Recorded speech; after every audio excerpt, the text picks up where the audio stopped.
Matthew Kinley. I'm a senior at Greenville High School. I'm representing the partnership between the IMTV and the Veterans Digital Library mission. I'm here with a great example of the Never Stop Serving mission, Dave Jones.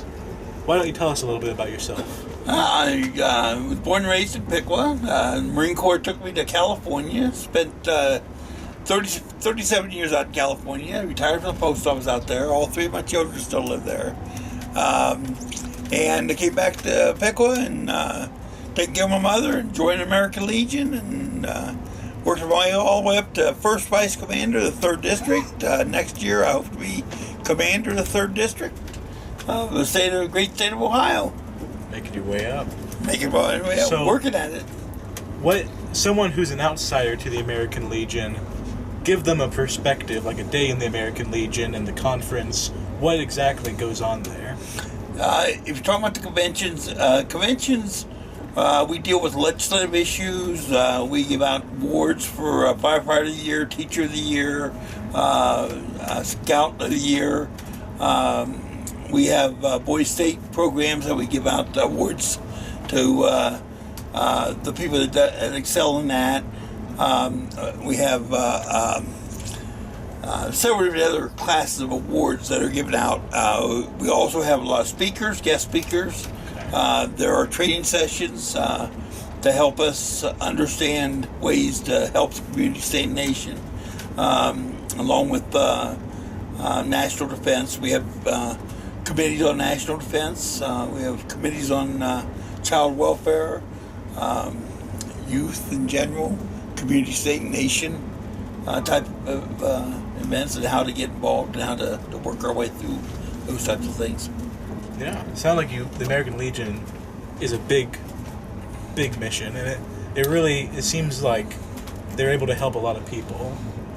The American Legion, a lot of individuals think of us as a bar, because that's most posts have a canteen, and the canteen is a place for us to socialize as a family.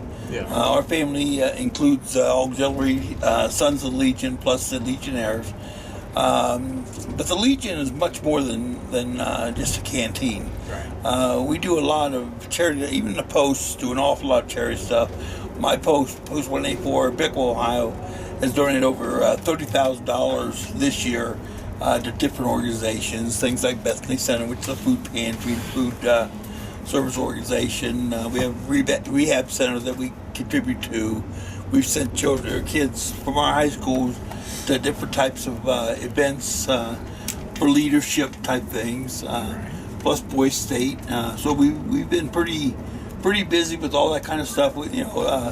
Really, the Legion as a whole is very, very active in the community and the youth.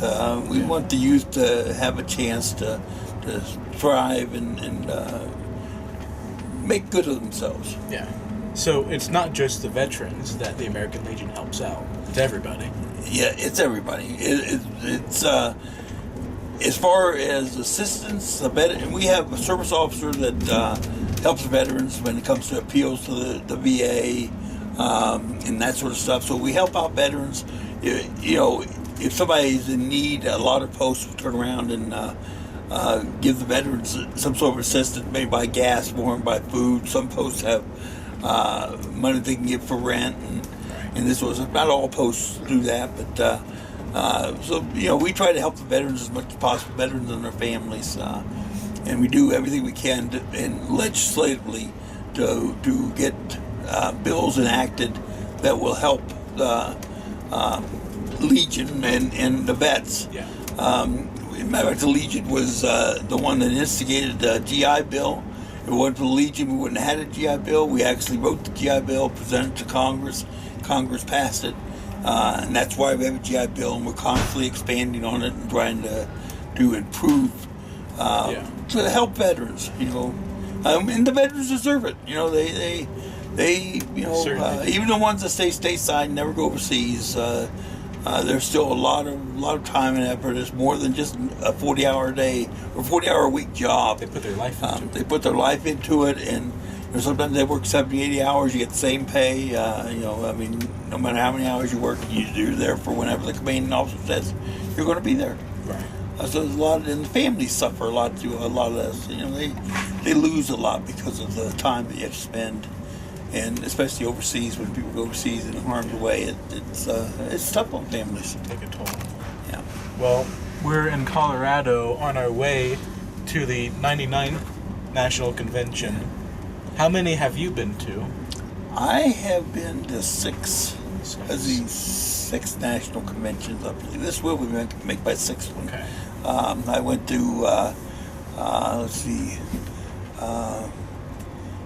Minneapolis, Minnesota. Minneapolis. Then we had one in, of course, it's in Nevada. Yeah. We had last year's was in Cincinnati, Ohio. I worked on the parade route. Every convention, we always have a huge parade. And I'm sure you're going to probably tape this year's parade, Yeah, and I hope it goes online, because I tell you, it's very, very impressive. And you're going to be in the parade, right? Yes, I will be in the parade. Right. It's required of all Legionnaires that attend the convention to attend the parade. And either whether I'll be riding in one of the cars, but either march or ride one of the cars. But it's a fantastic thing. Now this year is the 99th year. Beginning next year begins our centennial celebration, Pretty big deal. and it goes for a full year. So next year's convention will be in Minneapolis, Minnesota, and then the year after that will be in Indianapolis, Indiana, which is our headquarters for the American Legion. So it should be next year will be a great big partying event. You know, we're going to get we're going to have a lot of things out there. We're going to be doing a lot of things next year to really promote the American Legion. I mean, that is a pretty big deal if you think about it. 100 years of these. Yeah. And it started at World War One. Yeah. By a group of servicemen in France. They realized that there was nothing for veterans, no way for veterans to get any benefits or anything. And they started with the GI Bill and started working their way through Congress and getting things passed. We finally got the VA administration, and sure, it's had problems, but we work hard to try to resolve the problems that come up. You know, all these things by use of Congress. We're non-partisan organization, but we are very political in the sense that we were activists in Congress. Well, I mean, you have a lot you have to get done, though, so it makes sense that you would be. Yes, yeah. What do you think is the most important mission currently? What do you think is something that the American Legion is focusing the most strongest on right now? Right now, I would probably, it's hard to say, just one individual thing. We constantly focus on, we have 4 pillars. We have national defense, child welfare, community, state, nation, and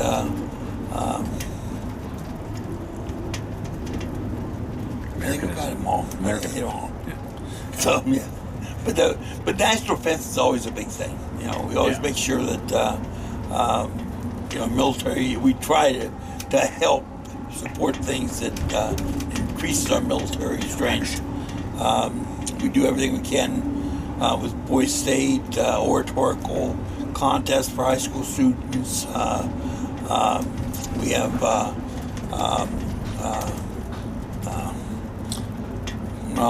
those are just a couple of things. Yeah. Can't think of anything else right offhand.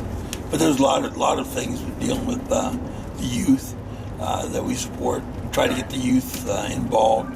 We have an awful lot of people, the youth that joined Boys State. They're now Congress people and senators.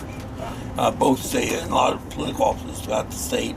A lot of them went on to be Highway Patrol. Highway Patrol is very, very much active in Boys State, which is impressive, So it's a big partnership, between a lot of organizations, a lot of people, and the Highway Patrol, the police support us a lot, and they're also service people. They serve the country and the communities that they live in. Yeah.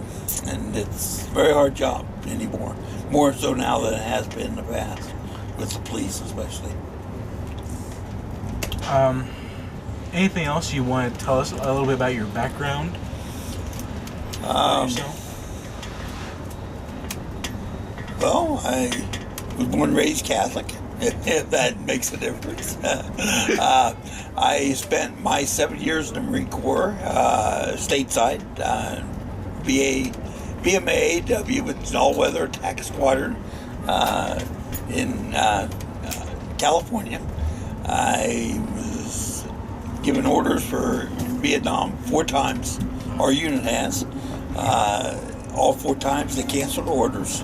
1975, of course, Vietnam, and the crisis ended. We backed out of Vietnam.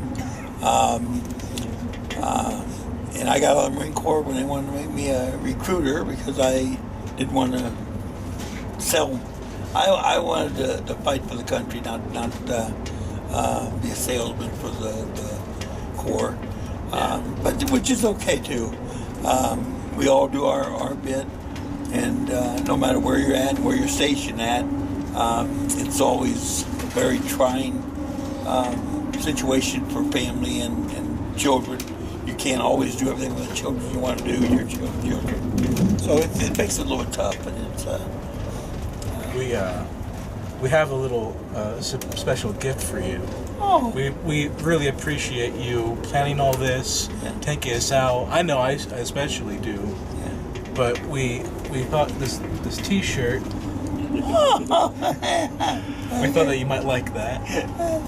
Yeah. And that is only a part of our gratitude about how much we appreciate you planning all this, everything. Yeah. Well, I appreciate that. Thank you very much. You're welcome. Well, this train trip actually came about quite accidentally. Oh? What do you mean? I was talking to a few people. I take the train back and forth to California quite often. I would rather take the train than fly. It's much easier. It's relaxing. Gives you a chance to think. The view is not something to and complain about. And the view's nice. You can't beat the view. There's always something different. You never know what you're going to see. Yeah. There's always different things out there. But when I mentioned I was either going to drive or take the train, several people said they'd like to take the train with me. And I said, well, if that's what you want to do, we'll set it up. So that's what I did. And it just grew over time? Yeah, and on this trip, we got 7 people with us, all part of the Legion family, along with yourself, and and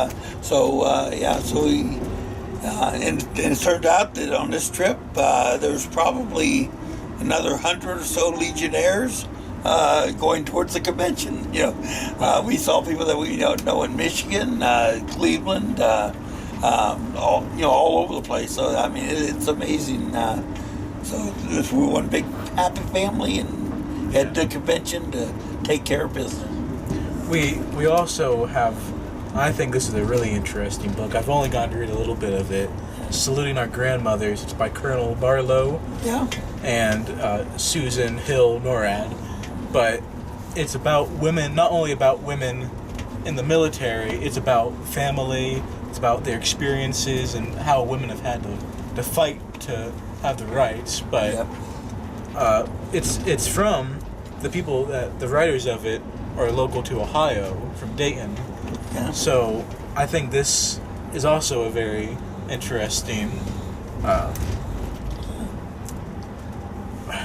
I guess what I'm trying to say Who's is. going to be next? The next commander. Oh, the next commander. For the American Legion, Yes.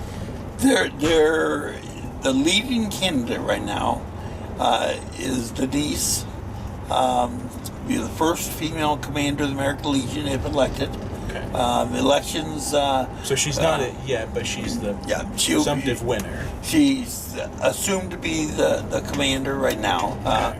We won't know until Thursday when the convention votes. We start voting for a new commander at 12 noon sharp. Our rules of the convention say that all business ends at 12 noon if we're not already through with it.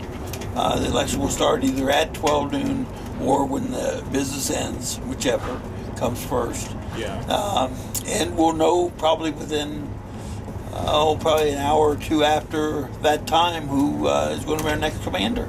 And like I said, it looks very promising. It's going to be Denise. Is there any sort of ceremony promoting when they are officially are they sworn in then, or Yes, they're sworn in right there at the convention. by the previous commander? Yeah, we'll be probably one of the past department commanders. So We'll be former. the Okay. former commander. Okay. We have 5 regional vice presidents will also be elected and sworn in. Okay. And it's hard to say who they may be. But we are going to have 5 of them. All 6 of those people will be sworn in at the convention. They will take office. Matter of fact, the new commander will close the meeting, be given the gavel and they close the meeting, and start their year representing the American Legion and and veterans across this country. Well, I think that's a pretty big step for them. Yeah. Yes. Very, very much so. Very much so. And I'm talking about the book. I'm the membership chairman this year for the 3rd District. Right. And we're working real hard on membership. Membership's been declining over years.